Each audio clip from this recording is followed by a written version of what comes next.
dal leen ak jàmm mbokki internet yi nga xam ne yéen a ngi nuy siifut ci xibaar ginnaaw bi ñu leen nuyoo lu ñeel mbiram Ousmane Sonko nag nemmeeku tuur bi nga xam ne mi ngi koy wéyalaat di amal ginnaaw bi mu jógee fële ca Mbour tey nag ma nga fële ca Tivaouane ginnaaw nag wër bi nga xam ne ma ngi koy amal fële ca Tivaouane waaye nag mel na ni xar kanam yu belli xol yu sedd la fekk fële ca Tivaouane mu mel ni nag boo dee xool ñu ko yàkkamti woon ngir mu yegg si ci béréb bu sell boobee di Tivaouane ak li nga xamante ne bii mooy li ko wër keroog nag bi nga xamante ne mooy jullik àjjuma gi fële ca mosquée Serigne Babacar Sy moom Ousmane Sonko waa Tivaouane teeru naan ko fa teeru bu réeréeri fële ca grande mosquée bi nga xamante ne bii moom la ñu duppee Serigne Babacar Sy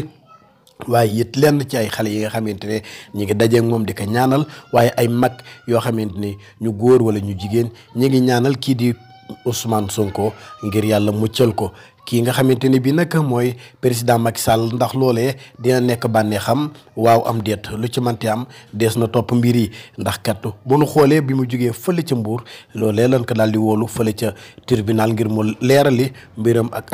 Adji Sarr mi nga xamee ne moo ko duutoon baaraamu tuuma ngir wax ne Ousmane Sonko da kaa violé waaye tey kat ginnaaw Ousmane Sonko bi nga xamee ne mi ngi fële ca Tivaouane di def nemmeeku tuuram bu ca paree fan lay mujjee ak ñi nga xamante ne bii ñooy waa kër Benno Bokk Yaakaar di waa kër Macky Sall